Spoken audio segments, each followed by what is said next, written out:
So hello friends, welcome back to Education Bayou, and in today's video, we're going to read the Adventure chapter, which is chapter number 7 of your Hornab book. And do you know what's going to happen in this chapter? There's going to be an adventure in this chapter.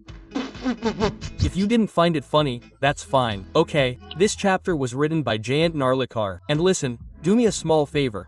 Open chapter 7 of the Hornab book and keep it in front of you. And keep a pencil in your hand, so that when I explain this chapter to you from the first line to the last, underline any lines that you find important. So that when you flip through the book during your final exam, the important points will be firmly ingrained in your mind, which will help you get full marks in the literature section. And if you understand the chapter and like my explanation, don't forget to subscribe. You don't even have to ask for likes and shares. You guys don't do that. I mean, you can do it if you feel like it. So let's start explaining the chapter. Tell me the name, bro. Who said that English stories are boring? They're not good stories? Read this chapter. It's a great story, completely in the science fiction style. And you know the main character in this chapter? His name is Ganesh Gaitonde. I'm sorry, Professor Gaitonde. Do you want to die? Okay? You're not afraid of dying.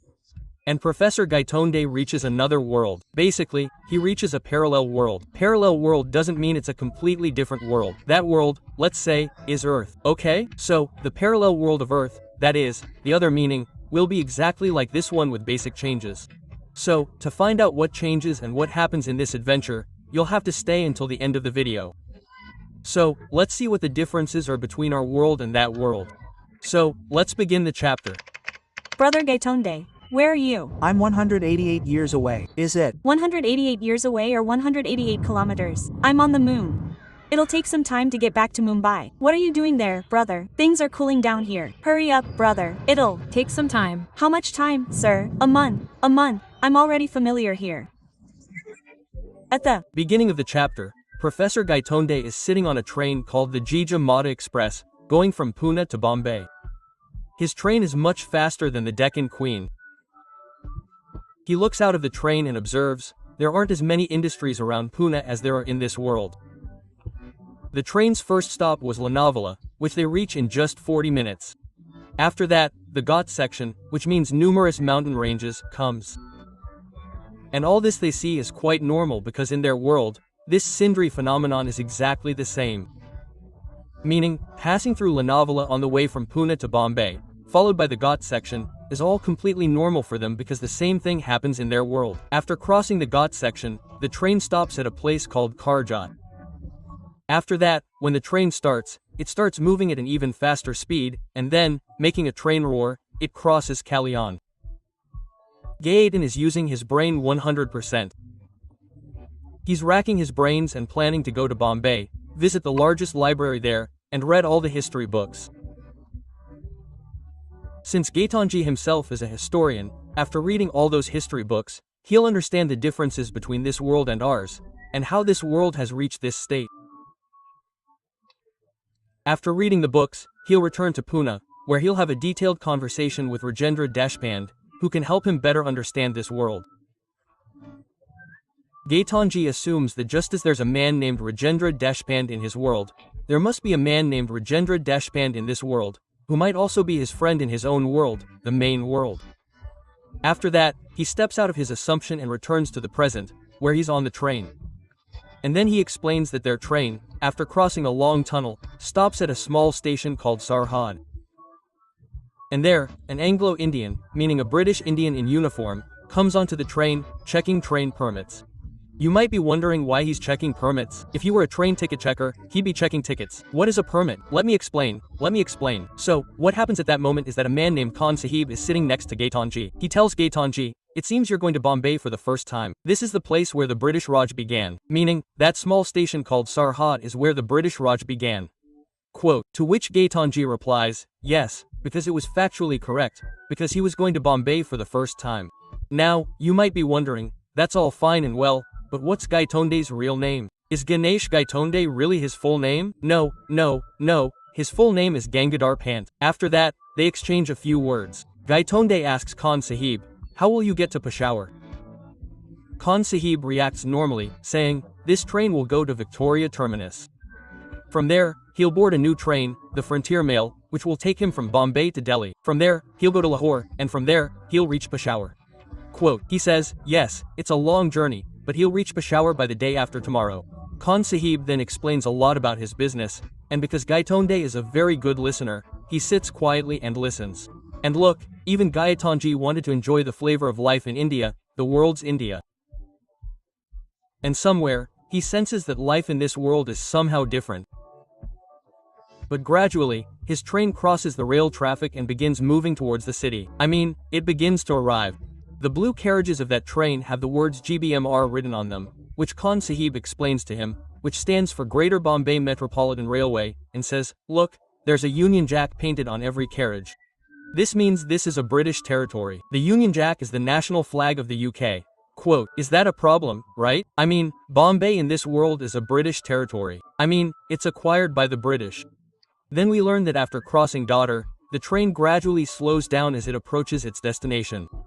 That is, right up to Victoria Terminus. Gangadhar then says that the station there was absolutely chumbashwari, meaning it was completely neat and clean. The train staff there were mostly Anglo-Indians or Persians, along with a handful of British officers, the same 510 British officers who were traveling on the train. As Gangadhar exits the station, he sees a huge building standing before him, with the words East India House, headquarters of the East India Company, written in bold letters. The professor then says that he was prepared for a shock in this world. He was about to be shocked. But he had no idea that he would be so shocked, because in the real world, the East India Company had been dissolved after the 1857 war. It had been wiped out from India. But here, the company is alive, running, and growing well. They discover that a major turning point in history occurred before 1857. This means that some events have gone awry, and now they have to figure out what's happening in the world and how so many changes are occurring. Then, the professor is walking along Bombay's Hornby Road, a place filled with shops and residential buildings. But not a single handloom house is visible. Instead, there are Boots and Woolworths department stores. Alongside this, there are numerous offices for Lloyds, Barclays, and other British banks. The streets in Bombay look like a typical English high street. In other words, our professor feels the same way about the streets of England and Bombay. After that, the professor takes a right turn and arrives at Home Street. Then they enter the Forbes building. They ask the English receptionist if they can meet Mr. Vinay Gato. It means they're searching for themselves in that world. Then the girl searches the firm's telephone list, staff list, and employee directory, and then she says, I can't find anyone like that. I mean, I can't find him. So, are you sure he works in this department or at this firm? The professors are quite shocked by this. But then they think that this shouldn't be such a big deal to them. Because he might not even exist in this world, or he might not even be alive. And there's no guarantee that his children, his sons, are even alive. And then they say thank you and leave. Then we learn that professors have a characteristic of not worrying too much. He doesn't worry much. And he's not even thinking about where he'll stay tonight, or where he'll have dinner. But his main motive is to go to the library of the Ascetic Society and solve the riddle of history. He then has a quick lunch at a restaurant and then heads to the town hall. Upon arriving, he's incredibly relieved, as he finds the library there. He then goes to the reading room, where he asks for a number of history books, including one he's written himself. Because in the real world, he was a historian himself. Meaning, in the real world, he must have written some books, and then a number of history books are presented to him, including 5 of his own. He begins reading from the first volume. Volume 1 covered the period of Ashoka. Volume 2 covered Samudragupta.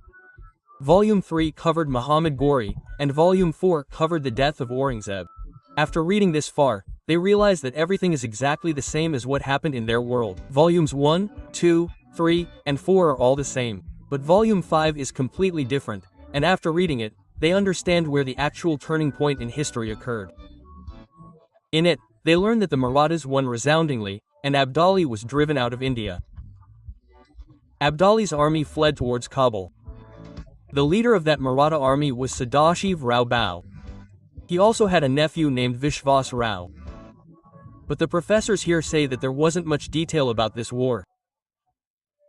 But yes, this book covered power struggles in India in great detail.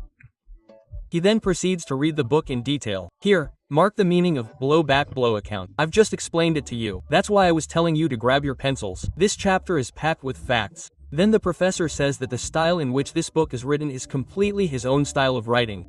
That is, the style in which the professor himself writes. But when he's reading this book, he feels like he's reading it for the first time. Meaning, he's reading everything written in it for the first time. Because obviously, he wrote this book. But his parallel universe, that is, his other incarnation of his parallel universe, forget Marvel and DC, your book has the multiverse. And tell me, you all won't remember this chapter at the end. Yes, but you all remember the name of the character Talkley in Doctor Strange, the movie, and say that the chapter is hard. Yes, the movie doesn't seem hard. After that, it was written in the book that after this great victory of the Marathas, their morale was greatly boosted. Meaning, they became very confident that they could win more battles. And after that, the Marathas established supremacy in northern India as well. Meaning, not undivided India, but they started ruling a significant portion of India. And the East India Company is closely monitoring all this. So, the East India Company temporarily stops its program to capture India completely, or you can say, backs down. So, it becomes clear that in this world, the British never captured India. As a result, the Maratha power in India grew significantly. Baba Sahib and Vishwas Rao took over their father's empire. This meant that after their father's death, around 1870 AD, Dada Sahib, who had been a major troublemaker in their kingdom, was gradually demoted to a lower rank. Later, Dada Sahib retired from state politics. Thus, Baba Sahib and Vishwas Rao spread their influence throughout India. Vishwas Rao and his brother Madhav Rao displayed both political acumen and courage on the battlefield, further expanding their territory in India. Now, you can say that India was almost united. At this point, the East India Company was left with only Bombay, Kolkata, and Madras. They had lost all other states and cities. Just like the Europeans, the Portuguese, and the French, who also held onto some parts of India, the East India Company held onto some parts of India. Furthermore, the Marathas, through their control over certain regions, kept the Mughal government alive until that point in time. We learn that even in the 19th century, these de facto rulers, in fact, those from Pune, were extremely clever and sophisticated, because even then they were aware of technology, and they understood how technology was developing in Europe and how significant a factor it could become in the future. Therefore, they also began launching their own science and technology institutes in their cities. And because of this establishment, the East India Company had an opportunity to establish influence in India. Meaning, they saw science and technology as a means to gain influence. And obviously, after this, they offered aid and experts to the Maratha rulers. Who made the offer? Obviously, the East India Company. And the rulers also accepted this so that they could make their local centers self-sufficient, which they could do with the East India Company's help. Meaning, the East India Company could educate the Maratha people and make them self-sufficient. They only asked for this much help from the East India Company. And then came the 20th century. And many more changes occurred in India, inspired by the West. Inspired by Western countries, India brought about some changes in that world. India, as it was beginning to move towards democracy, and the power of the Peshwas, the Marathas, began to wane, and they were soon replaced by democratically elected bodies. We also learned that Delhi was still alive at that time, because it was obviously under Mughal rule.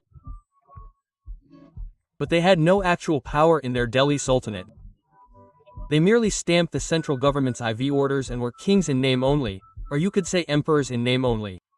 They simply rubber stamped whatever orders the central parliament gave them. And as Gangadhar Pant reads through this book, he begins to appreciate the India he sees in that new world. Because it was an India where no one faced slavery at the hands of white settlers. This new India was completely self-sufficient. It stood on its own 2 feet.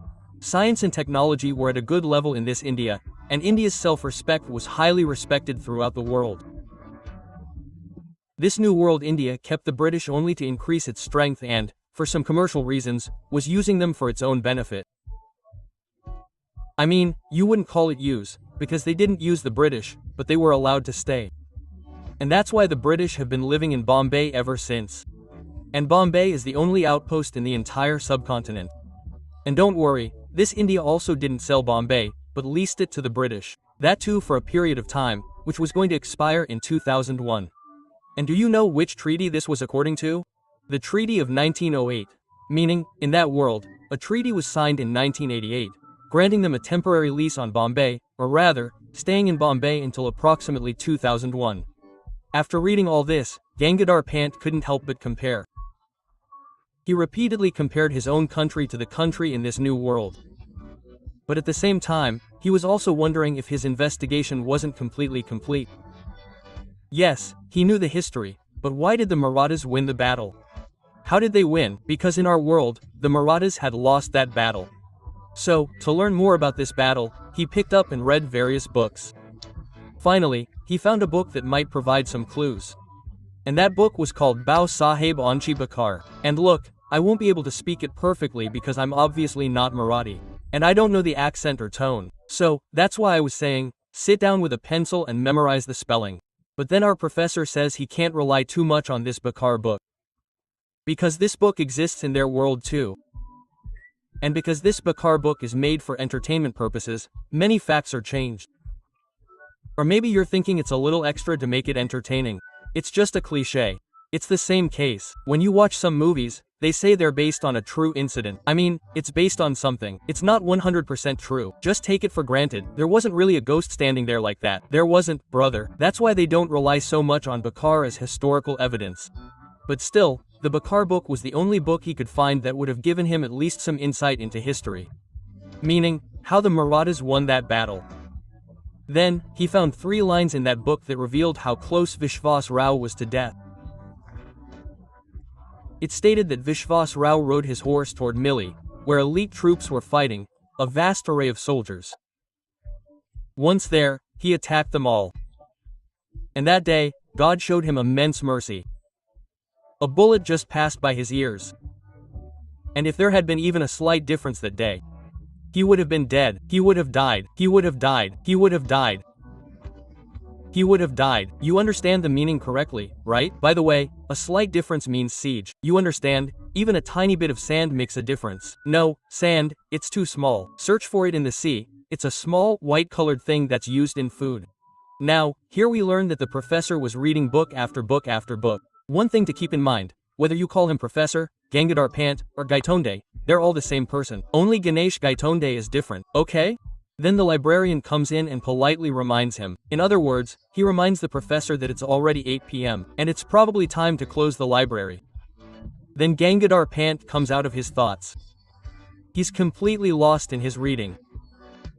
And then when he stops reading and looks around, he sees that he's the only person left in the entire library.